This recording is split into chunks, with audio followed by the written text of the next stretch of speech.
Spring pendulum मतलब ये string की जगह स्प्रिंग होगी, सोचो। ओके चलो, तो वो तो है नहीं। अभी हम डिस्कस करते हैं कंपाउंड पेंडुलम। ये कंपाउंड पेंडुलम क्या है? Very simple. जो सिंपल पेंडुलम था, स्ट्रिंग थी और स्ट्रिंग के एक एंड पर हमने वो स्फीयर लगा दिया था, वो सिंपल पेंडुलम। अब हम स्फीयर नहीं लगा रहे, हम क्या कर रहे हैं, कोई भी मेरा ऑब्जेक्ट है, जैसे कि ये मेरी पेन है। ओके ये पेन के ऊपर वाले हिस्से में मैंने एक छोटा सा होल किया और होल में ऐसे रॉड डाल दिया, अब इसको ऐसे ये हिल रही है, तो ये बन गया कंपाउंड पेंडुलम। कंपाउंड पेंडुलम मतलब सिंपल पेंडुलम ही है, लेकिन इसका कोई फिक्स्ड शेप नहीं है। ओके किसी को भी तुम बना सकते हो, मतलब ये बुक मैंने बना दी, ये बुक है, यहाँ पर मैंने बीचों बीच होल कर दिया। ओके और वहां पर मैंने रस्सी या ऐसे रॉड रख दिया, बुक ऐसे ऐसे कर रही है, तो ये बन गया क्या? Compound pendulum.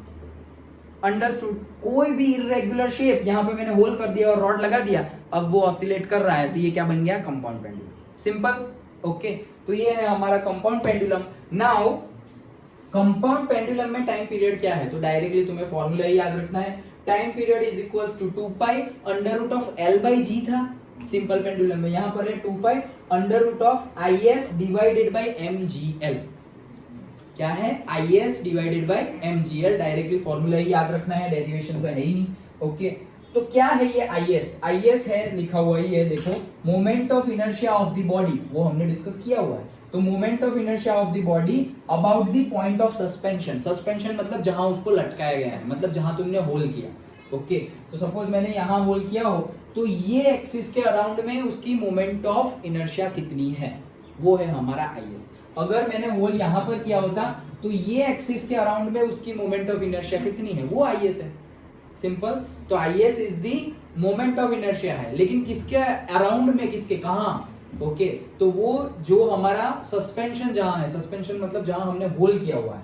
ओके तो about the point of suspension, जहां से तुमने लटकाया हुआ है, वो आई एस है। एम तो मास है बॉडी का, जी एक्सेलरेशन ड्यू टू ग्रेविटी, और लेंथ, यहाँ पे लेंथ क्या है? पूरी बॉडी का जो सेंटर ऑफ मास होगा, सपोज ये बॉडी का सेंटर ऑफ मास यहाँ है, वहां से लेके जो तुम्हारा पॉइंट ऑफ सस्पेंशन है, उतना डिस्टेंस वो है। फिर से पूरी बॉडी का जो सेंटर ऑफ मास है, वहां से लेकर के जहां पे पॉइंट ऑफ सस्पेंशन है, वहां तक का डिस्टेंस, वो है हमारा एल। क्योंकि यहां पर तो कोई स्ट्रिंग है ही नहीं, यहां पर तो हम ऑब्जेक्ट को ही पेंडुलम बना दिए। अंडरस्टूड? अभी जैसे मैंने ये बुक को पेंडुलम बना दिया, तो अभी यहां पर मैं एल क्या लूं? तो अगर मैंने यहां होल किया है, तो ये मेरा पॉइंट ऑफ सस्पेंशन हुआ। सपोज ये बुक है, तो बुक का सपोज ये जो हाइट है उसके एग्जैक्टली हाफ, और ये लेंथ के एग्जैक्टली हाफ में उसका सेंटर ऑफ मास होगा, तो यहां से लेके ये होल तक का डिस्टेंस, वो है उसकी एल। डन? मास, जी, वो सब कुछ हमें पता है। ओके तो ये हमने डिस्कस कर लिया, मतलब ये आई एस तो मोमेंट ऑफ इनर्शिया, तो हमने इसके पहले रोटेशनल और उसमें सब में डिस्कस किया हुआ ही है। ओके सो आई एस, अभी ये डिफरेंट, लेकिन ये फॉर्मूला याद आ गया, यही फॉर्मूला इंपॉर्टेंट है, ये वाला। डिफरेंट ऑब्जेक्ट होंगे तो मोमेंट ऑफ इनर्शिया कैसे हम करते हैं वो हमें पता है। तो आई एस का मतलब आई एस का फॉर्मूला हमें पता है, वो तो हमने याद भी रखा था, पूरा टेबल था। Moment of inertia different body के लिए, डिस्क है तो क्या है, रॉड है तो क्या है। डन? ओके तो वैसे ही हमें गिनना है, जैसे कि अगर हमारा ऐसा बार है, बार, ओके वो बार में, बार मतलब से क्यूब जैसा पूरा, कैडबरी का बार नहीं बोलते हम, चॉकलेट बार, वैसे यहाँ पर होल किया हुआ है, पॉइंट ऑफ सस्पेंशन, ये एक्सिस के अराउंड में वो ऑसिलेट हो रहा है, तो आई एस कितना होगा? तो आई एस होगा इसका ml³/3। ओके क्यों? क्योंकि अगर सेंटर होता तो क्या था, याद करो, बार के लिए ml³/12, तो यहाँ पर 12 था और यहाँ पर कितना हो जाएगा? /3। ओके तो वो आई एस यहाँ पर रख दो, वो आई एस यहाँ पर रख दोगे, आई एस की जगह ml³/3 रखो, तो ये जो mgl है वहां से कट हो गए, तुम्हारा क्या आया? 2/3 l/g, तो देखो वही आ गया। ओके हमें तो फॉर्मूला ही याद रखना है, लेकिन फॉर्मूला आया कहां से? ये मेन फॉर्मूला में वैल्यू पुट करोगे तो आएगा।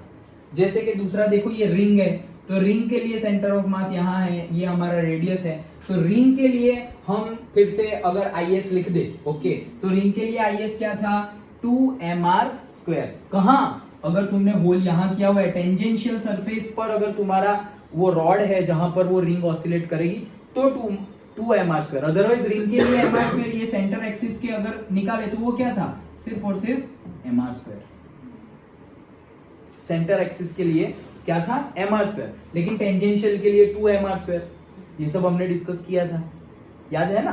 ओके तो वो वैल्यू पुट करेंगे तो वापस ये आएगा, तो वो तुम्हें पुट करने की जरूरत नहीं, तुम डायरेक्टली इतना ही याद रख लो कि फॉर्मूला क्या है।